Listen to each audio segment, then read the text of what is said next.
This section covers accessible parking found in Division 10.4 of the Denver Zoning Code.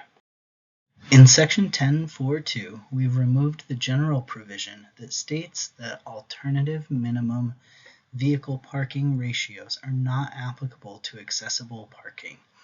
This provision was unnecessary because the building code governs the amount of accessible parking spaces required, so it goes without saying that zoning reductions do not apply.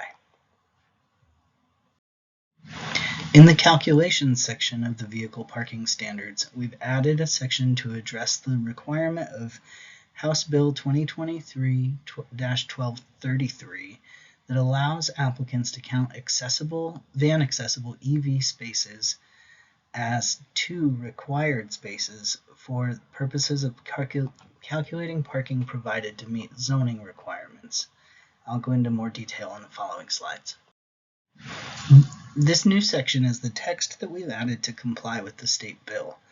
Each of the requirements under A was a requirement of the bill. The spaces are required to meet the standards for a van accessible parking space. We've specified that these spaces must meet the dimensional requirements of a van accessible space. This is in part because we don't want to imply that the requirement for a van accessible space to have a special placard or plate applies to these spaces being used for this calculation.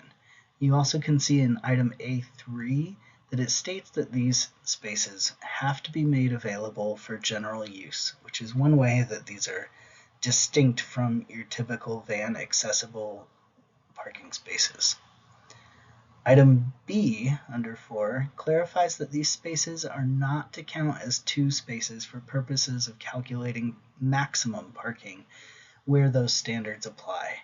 We wouldn't want to penalize a customer for choosing to provide EV supply equipment and a larger van accessible space by double counting that space toward maximum vehicle parking requirements.